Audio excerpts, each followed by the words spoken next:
তাহলে প্রথম নাম্বার শর্তটা বুঝতে পারছেন কিভাবে সালাত আদায় করতে হবে? হ্যাঁ বলেন তো একজন, কি করতে হবে, কিভাবে সালাত? খুশুর সাথে, বিনয় বিনত চিত্তে, সাবমিসিভ ভাবে, নাকি তাড়াহুড়ো করবেন? কিভাবে পড়বেন নামাজ? ধীরে সুস্থে, উইথ রিল্যাক্স। 2 নম্বর আল্লাহ বলেন ওয়াল্লাযীনা হুম আনিল লাগবি মুরিদুন। 1 নম্বরে তো তারা নামাজে যখন দাঁড়ায় ধীর স্থির ভাবে খুশুর সাথে পড়ে। 2 নম্বর হচ্ছে তারা অনর্থক কাজ থেকে বিরত থাকে। অনর্থক কথা কাজ এগুলো মুমিনরা বলে না, এগুলো তো জড়ায় না। মিনিংলেস কোনো কাজের সাথে বিশ্বাসীদের কোনো সম্পর্ক, অর্থবোধক কাজ, ভালো কাজ, কল্যাণমূলক কাজ, সামাজিক কাজ, মানবতার কল্যাণে যে কাজগুলো আছে এগুলোর সাথে তারা জড়ায়।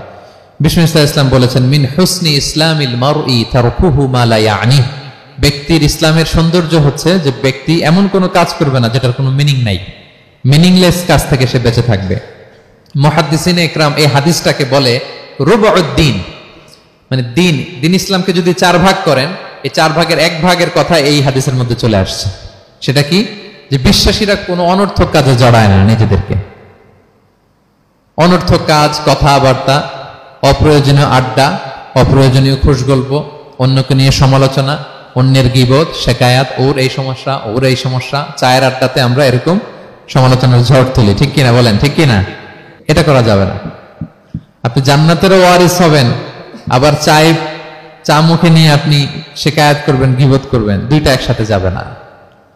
তাহলে বিশ্বাসীরা কোনো অনর্থক কাজে জড়ায় না, মিনিংলেস কাজে জড়ায় না। তারা ভালো কাজে, কল্যাণের কাজে জড়ায়। মিনিংলেস কোনো কথাও বলে না, কারণ তারা জানে মা ইয়ালফিযু মিন কাউলিন ইল্লা লাদাইহি রাকীবুন আতীদ। আমরা যা বলি, মুখ নিঃসৃত যা বের হয়, এটাকে লিখে রাখার জন্য একদল ফেরেশতা আছে, রাকীব পর্যবেক্ষণকারী, আতীদ একেবারে প্রহরীর মতো আছে। বললেই টুকে নেয়, বললেই টুকে নেয় সব। সূরা ইয়াসিন আল্লাহ বলেন ওয়া কুল্লা শাইইন আহসাইনাহু ফি ইমামিন মুবিন। আমি ইমামুম মুবিন নামক এক দালিলিক রেজিস্ট্রি খাতায় সবকিছু তুলে রাখছি, সব পাই টু পাই আপনি পাবেন, আপনি অবাক হবেন। মালি হাযাল কিতাবি লা ইগাদিরু সাগীরাতান ওয়ালা কাবীরাতান ইল্লা আহসাহা। এটা কেমন আমলনামা, ছোট্ট ভালো কাজ করেছে ওইটাও আছে, ছোট্ট খারাপ করেছে ওইটাও আছে, অবাক হবেন আপনি। সব আল্লাহ তাআলা সেখানে তুলে রাখবেন। তো বিশ্বাসীরা কোনো অনর্থক কথা কাজের সাথে জড়ায় না, এজন্য কারণ তারা জানে এগুলো সব রেকর্ডেড, সব রেকর্ডেড। আপনার কোনো কাজ যদি রেকর্ড করা হয় এবং বলা হয় যে এটা গণমানুষের কাছে উপস্থাপন করা হবে, আপনি কি করবেন তখন বলেন তো? খুব সতর্ক হয়ে চলবেন, সতর্ক হয়ে বলবেন। হ্যাঁ, এই যে আমরা যে এই ক্যামেরা থাকলে যেভাবে কথা বলি, সবসময় কি এইভাবে বলি না? আমরা যখন নিজেদের ঘরোয়া আড্ডায় বসে আমরা কত কথা বলে ফেলি, ইনফরমাল অনেক কথা বলি, যেগুলো ক্যামেরা থাকলে বলি না, কারণ এটা ফরমাল, এটা কোটি মানুষের কাছে যাবে, সবাই শুনবে, সবাই জানবে, এজন্য আমরা সাবধান হয়ে কথা বলি। কি বলেন? তো এই যে এই ক্যামেরা কিন্তু অদৃশ্য ক্যামেরা চারদিকে আমাদের, ইমামুম মুবিন নামক অদৃশ্য ক্যামেরা দিয়ে সব রেকর্ড করা হচ্ছে। রেকর্ড করে দিচ্ছেন কে? পাই টু পাই হিসাব চাওয়া হবে। আল্লাহর সুপ্রিম কোর্টের কাঠগড়ায় সব হিসাব চাইবেন আল্লাহ তাআলা, আপনি যে দেখবেন। তো বিশ্বাসীরা এই সেন্সটা মাথায় রাখে, সব যেহেতু রেকর্ডেড, যা মনে চায় মুখ দিয়ে বলা যাবে, যা মনে চায় করা যাবে না। এজন্য অহেতুক কথাবার্তা, অহেতুক সমালোচনা, অহেতুক গসিপিং, অহেতুক কমেন্টস এগুলো করব না। এখন সোশ্যাল মিডিয়ার যুগে দেখবেন যে কমেন্টসের বন্যা বয়ে যায়, যার যেটা মনে চায়, কারণ ধরার কেউ নাই, দেখার কেউ নাই, বলার কেউ নাই, যা মনে চায় লিখতে থাকে। হ্যাঁ, বিশাল একজন বড় মাপের লোক, তার ওখানে যে লিখতেছে যা মনে চায়, গালি গালাজ, ওনাকে অ্যাডভাইস দেওয়া, নাসিহাত দেওয়া ইচ্ছে মতো। বিশ্বাসীরা এটা করে না, তারা অনর্থক কোনো কাজে জড়ায় না, এবং কেউ জড়াতে চাইলেও তাকে স্পেস দেয় না। একদল আছে দেখবেন যে আপনি আজে বাজে কাজে জড়ান না, এটা আবার অনেকের ভালো লাগে না, তো তারা এসে আপনাকে জড়াতে যাবে, তর্ক করবে, আপনার সাথে ডিবেট করবে, পায়ে পাড়া দিয়ে ঝগড়া করবে, এরকম আছে না নাই? আপনার কমেন্ট বক্সে এসে দেখবেন যে গালি দিবে, হ্যাঁ, ট্যাগিং করবে, পোক করবে, মানে আপনাকে অস্থির বানাতে চাইবে। আপনি কি করবেন? আপনিও আরেকটা গালি দিয়ে দিবেন কমেন্টসে, আপনারও তো স্বাধীনতা আছে নাকি? আপনিও দিবেন গালি? কি করবেন? সালাম দিবেন। কি দিবেন? ওয়া ইযা খাতাবাহুমুল জাহিলুনা ক্বালু সালামা। সূরা ফুরকানে আল্লাহ বলেছেন যে মূর্খরা যখন অনর্থক তর্ক করতে আসতে চায়, বিশ্বাসীরা তাদের সাথে ওই ফাঁদে তারা পা দেয় না। তারা কি করে? সালাম দিয়ে কেটে পড়ে। তাহলে পায়ে পাড়া দিয়ে যদি কেউ এখন থেকে ঝগড়া করতে চায় আমাদের সাথে, আমরা কি করব? সালাম দিয়ে ওখান থেকে কেটে পড়ব। তাহলে বিশ্বাসীদের 2 নম্বর বৈশিষ্ট্য, ওয়াল্লাযীনা হুম আনিল লাগবি মুরিদুন, বিশ্বাসীরা অনর্থক কাজে জড়ায় না। 3 নম্বর হচ্ছে ওয়াল্লাযীনা হুম লিয-যাকাতি ফাঈলুন, বিশ্বাসীরা তাদেরকে যদি আল্লাহ তাআলা ধন সম্পদ দিয়ে সমৃদ্ধশালী করে, তারা যাকাত দেয়। কি দেয়? আপনারা যাকাত দেন তো নাকি? দেখে তো মনে হচ্ছে সবাই ব্যবসায়ী, হ্যাঁ, চেহারা দেখে মনে হচ্ছে মাশাআল্লাহ অনেক সম্পদের মালিক। যাকাত দিতে হবে।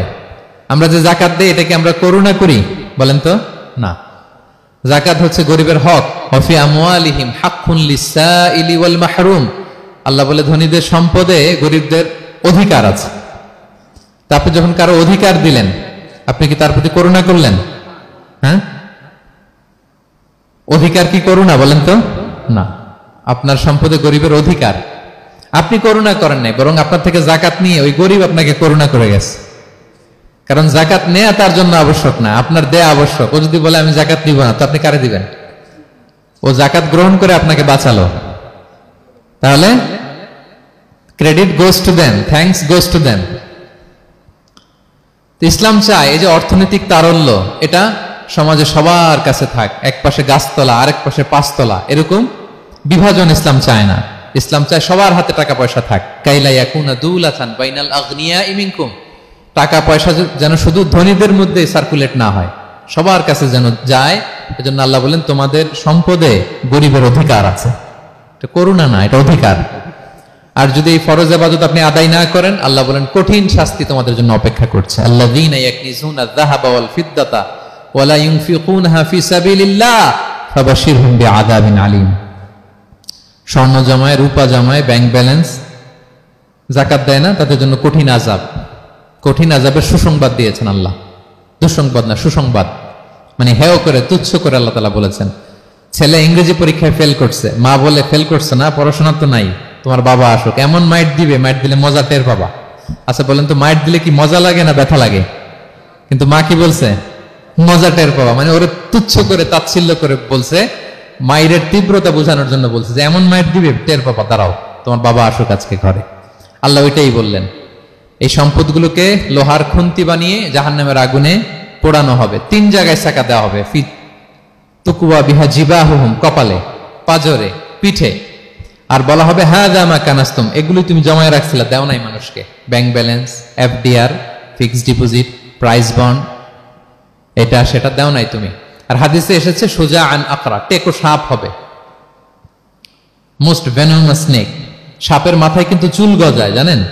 সাপের মাথায় পশম আছে, কিন্তু যেই সাপের যেটা বেশি বিষাক্ত, এটার মাথায় পশমও থাকে না বিষের কারণে।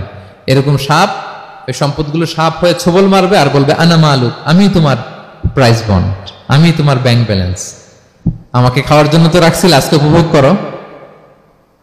আল্লাহু আকবার। আল্লাহ আমাদেরকে হেফাজত করুক। সো যাদের সম্পদ আছে আমরা যেন যাকাত দেই, হিসেব করে করে যেন দেই। আপনাদের স্ত্রীদের যাদের অর্নামেন্টস, জুয়েলারি আছে, তারা যেন তাদের সম্পদের যাকাত দেয়। 25 গ্রাম যদি সোনা থাকে বা 595 গ্রাম যদি রূপা থাকে, অথবা এই পরিমাণ সম্পদ থাকে, ভাবিরাও যাকাত দিতে হবে। এটা ইন্ডিভিজুয়াল ইবাদত। আপনার যাকাত আপনার, ভাবির যাকাত ভাবির।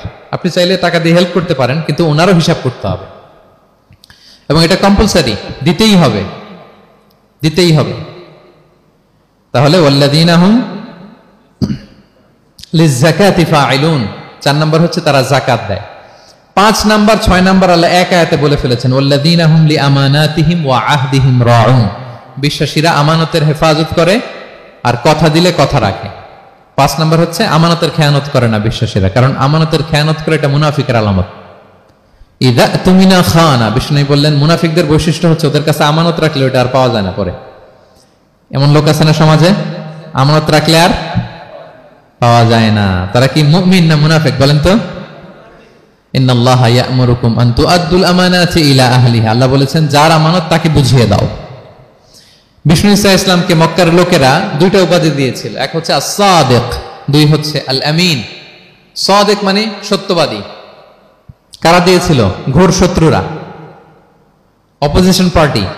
তারা উপাধি দিয়েছে, একটা হচ্ছে সাদেক মানে কি, আরেকটা হচ্ছে আল আমিন, বিশ্বস্ত। এতটা বিশ্বস্ত যে বিষ্ণু ঈসা ইসলাম মক্কা থেকে মদিনায় যেদিন হিজরত করতে যাবেন, আমানতের জিনিসগুলো উনি আলী রাদিয়াল্লাহু তাআলা আনহুর কাছে রেখে গিয়েছিলেন। এত এত আমানতের সম্পদ ওনার ঘরে ছিল। এই ডিপোজিট বুঝিয়ে দিতে আলী রাদিয়াল্লাহু তাআলা আনহুর টানা 3 দিন সময় লেগেছে, মক্কাবাসীদের আমানত বুঝিয়ে দিতে। সো যার আমানতদারিতা নাই তার ঈমান নাই। বিষ্ণু বলেছেন লা ঈমানা লিমান লা আমানাতা আলাহ, যার আমানতদারিতা নাই ওর ঈমানই নাই। এবং আমানত ধ্বংস হয় এটা কিয়ামতের আলামত। ইযা দুইয়াতিল আমানাতু ফান্তাযিরিস সাআ, যখন আমানত নষ্ট হবে তোমরা কিয়ামতের অপেক্ষা করো। এখন বলেন তো আমাদের সমাজে আমানতের কি অবস্থা? খুবই খারাপ। আল্লাহু আকবার। আমানতটা কিন্তু এই যে এই ভাই আমাকে 2000 রিঙ্গিট রেখে বলছে আগামী মাসে এটা আমি নিব, একটু রাখেন, শুধু এটাই আমানত না। আল্লাহ আপনাকে যে পুরো সম্পদ দিয়েছেন এটা আমানত। আপনার ব্যবসা প্রতিষ্ঠান এটা আল্লাহর দেয়া আপনার কাছে আমানত। আপনার ছেলে আছে, মেয়ে আছে, স্ত্রী, তারা আল্লাহর দেয়া আমানত আপনার কাছে। আপনার নেম, আপনার ফেম, আপনার পাওয়ার, আপনার নলেজ, এগুলো আল্লাহর দেয়া আমানত। আপনি দেশের প্রধানমন্ত্রী, পুরো দেশটা আপনার কাছে আমানত, ঠিক কিনা? এই আমানতের ব্যাপারে জিজ্ঞেস করা হবে। বিশ্বাসীদের বৈশিষ্ট্য, তারা আমানতকে হেফাজত করে, আমানত রক্ষা করে, আমানতের খেয়ানত তারা কোশ্চিনকালেও করে না। 6 নম্বর হচ্ছে ওয়া আহদিহিম রাউন, বিশ্বাসীরা কথা দিলে কথা রাখে, তারা ওয়াদার খেলাফ করে না। ওয়াদার খেলাফ করাও কিন্তু মুনাফিকের আলামত। ওয়া ইযা ওয়াআদা আখলাফা, ওয়াদা দিলেই মুনাফিকরা এটা খেয়ানত করে, তারা কথা দিয়ে কথা রাখে না। এবং আপনি কাউকে কথা দিয়ে যদি না রাখেন, এরকম প্রত্যেকটা প্রমিস, কমিটমেন্টের ব্যাপারে আপনি জিজ্ঞাসিত হবেন। আল্লাহ বলেন ওয়া আউফু বিল আহদি ইন্নাল আহদা কানা মাসউলা, কথা দিলে কথা রাখো। ছেলে মেয়েদের কথা দিলে কথা রাখবেন, বন্ধু বান্ধবদেরকে কথা দিলে কথা রাখবেন, স্ত্রীকে কথা দিলে কথা রাখবেন। প্রমিস দিলে এটা রাখতে হবে, কারণ এর ব্যাপারে জিজ্ঞেস করা হবে। নবীদের মধ্যে ইসমাঈল আলাইহিস সালাম ওয়াদা রক্ষার ব্যাপারে খুব বেশি সোচ্চার ছিলেন। সব নবীরাই ছিলেন, উনি বেশি সোচ্চার। এজন্য আল্লাহ বলেন ওয়াজকুর ফিল কিতাবি ইসমাঈল ইন্নাহু কানা সাদিকাল ওয়াদি ওয়া কানা রাসূলান নাবিয়্যা। উনি ছিলেন সাদিকাল ওয়াদ, প্রতিশ্রুতি রাখতেন। এক লোকের সাথে ওনার কথা হলো যে আগামীকাল বিকেলে ওনারা দেখা করবেন। ইসমাঈল সাল্লাম বিকেলবেলা আগামীকাল যে এক গাছের নিচে কমিটমেন্ট ছিল যে অপেক্ষা করলেন, কিন্তু ওই লোক আসে নাই, ভুলে গেছে। ইসমাঈল সাল্লাম ভাবলেন আজকে ভুলে গেছে, মনে হয় আগামীকাল আসবে, আগামীকাল আমি যাব। এরপরের দিন আল্লাহ নবী ইসমাইল যে ওই লোকের জন্য ওখানে হাজির, কিন্তু ওই লোক ওই দিনও আসে নাই। ইসমাইল সাল্লাম বললেন মনে হয় এরপরের দিন আসবে। ইসমাইল সাল্লাম এরপরের দিনও যায় হাজির। এভাবে একদিন 2 দিন না, টানা 30 দিন উনি আসরের পরে ওই গাছের নিচে ওই লোকের জন্য অপেক্ষা করেছেন। কারণ ইন্নাল আহদা কানা মাসউলা, কথা দিলে কথা রাখতে হবে। এখন আমরা কথা দিয়ে কথা রাখি তো নাকি? রাখেন রাখেন, সবাই বলে না, এই চেষ্টা করতে হবে, রাইট? কথা দিলে আমরা যেন কথা রাখি। সব শেষে 7 নম্বর আল্লাহ বললেন ওয়াল্লাযীনা হুম আলা সালাওয়াতিহিম ইউহাফিজুন, বিশ্বাসীরা তাদের সালাত হেফাজত করে। একটু খেয়াল করে দেখেন, 7টা গুণের প্রথমটাও কি নিয়ে? সালাত নিয়ে, আবার শেষটাও। তার মানে কি বোঝা গেল? এটা বেশি গুরুত্বপূর্ণ না কম গুরুত্বপূর্ণ? সব নষ্ট হতে পারে, মুমিনের নামাজ নষ্ট হতে পারে, নামাজকে হেফাজত করতে হবে। হাফিজু আলা সালাওয়াত, আল্লাহ বললেন তোমাদের নামাজগুলোকে তোমরা হেফাজত করো।